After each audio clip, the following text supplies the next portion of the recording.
Sometimes life hands you a moment that changes everything, not because you planned it, but because someone else's arrogance leaves you no choice but to act. It was a hot August afternoon in a quiet coastal town called Bayshore Landing.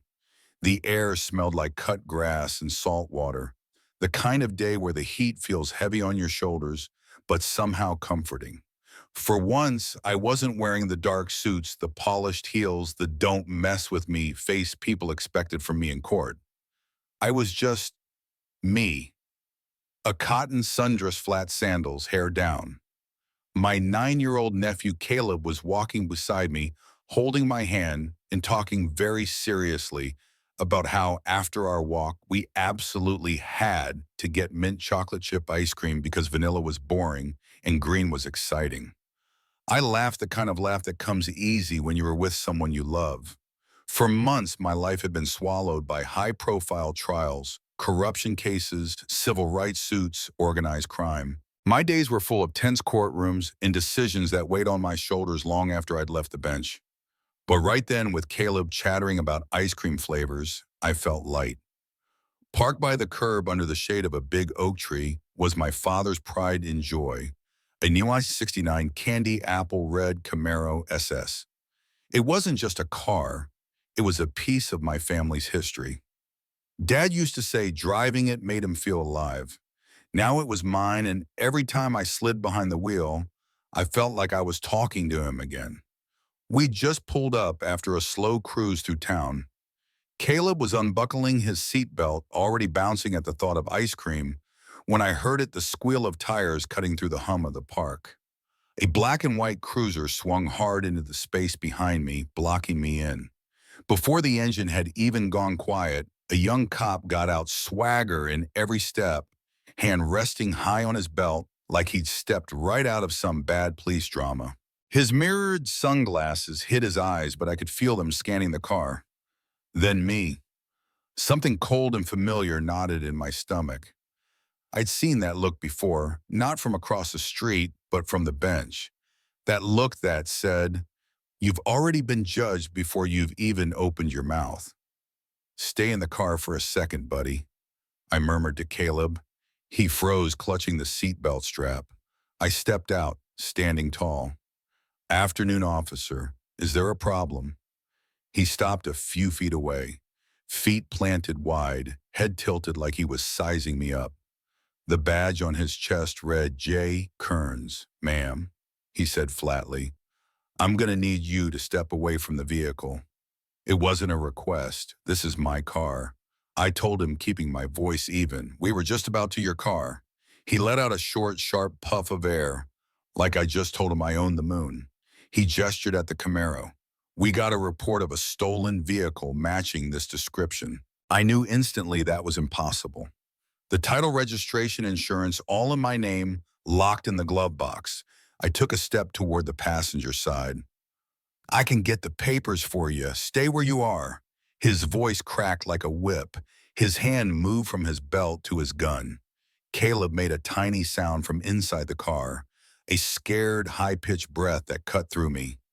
In that second, it wasn't about me or the car. It was about the little boy watching all of this happen. "Officer," I said, shifting into the tone I used when lawyers got too heated in court, "my name is Morgan Ellis. This is my car. My 9-year-old nephew is in the passenger seat, and you're frightening him. I can show you my license and the registration.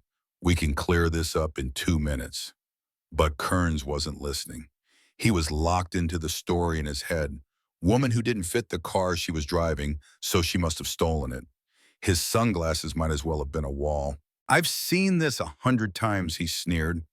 "Cruising around in a hot ride looking for trouble."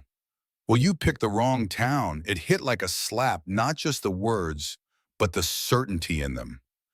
I deal with this kind of prejudice in court all the time. I'd just never been on the receiving end so directly and in front of Caleb. And in that moment, something inside me shifted. I knew exactly who I was dealing with and exactly how to handle it. If I told him right now what I did for a living, he'd back off, maybe mumble an apology, maybe get a slap on the wrist from his captain. And then he'd just get better at hiding this bias the next time. No, I wasn't going to ask to stop him. I was going to let him hand me the evidence himself. On your knees, he barked. I looked at the asphalt shimmering in the heat. I thought of the women I'd seen in my courtroom telling stories of humiliation. I thought of Caleb's wide, scared eyes. And I knelt. The ground burned through my dress, gravel biting into my skin. I didn't flinch. I put my hands behind my back. Around us, people were stopping, some pulling out their phones. Kearns strutted over to my car, grabbed my purse off the hood, and dumped it out like he was shaking crumbs from a bag.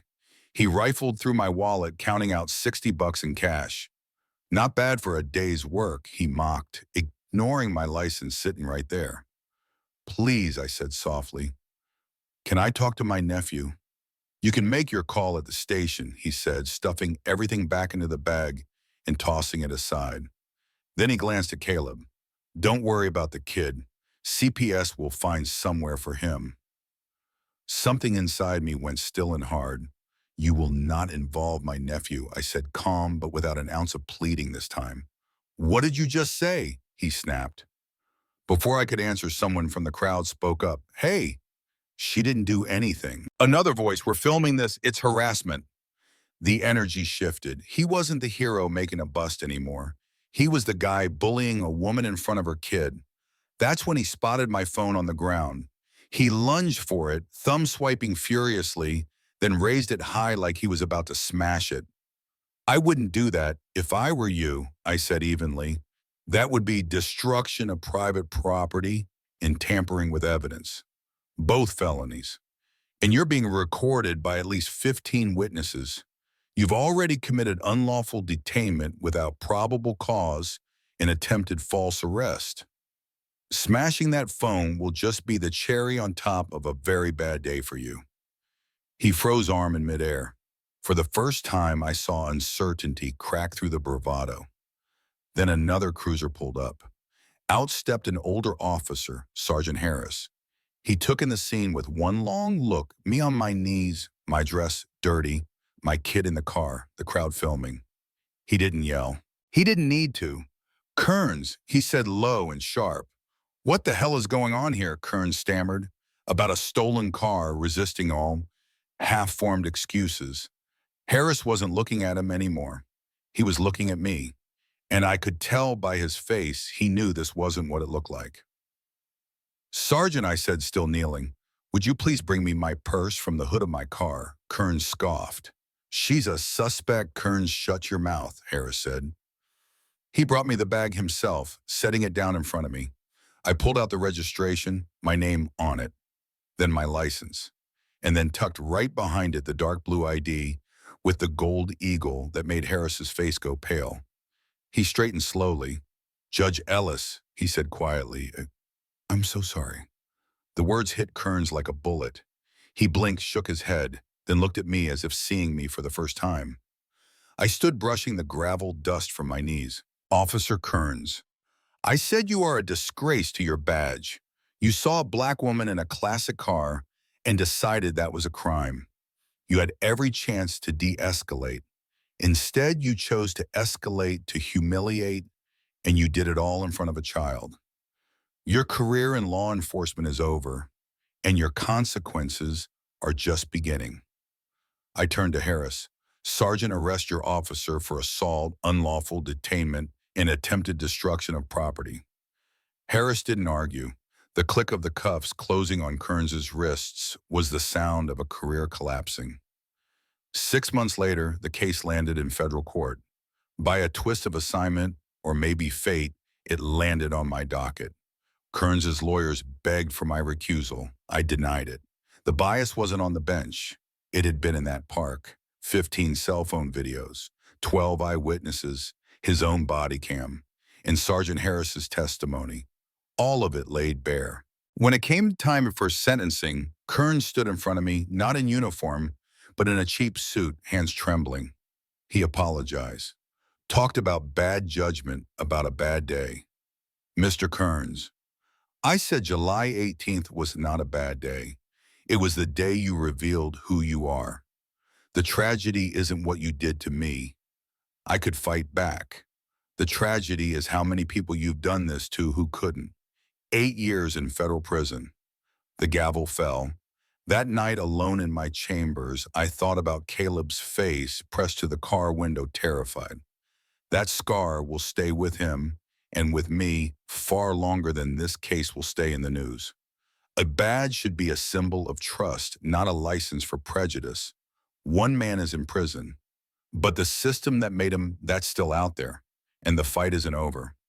So let me ask you, if you were in my place that day, would you have revealed who you were right away or played the long game like I did? Because this isn't just my story. It's a story about what happens when power meets accountability, and what you do in that moment could change everything.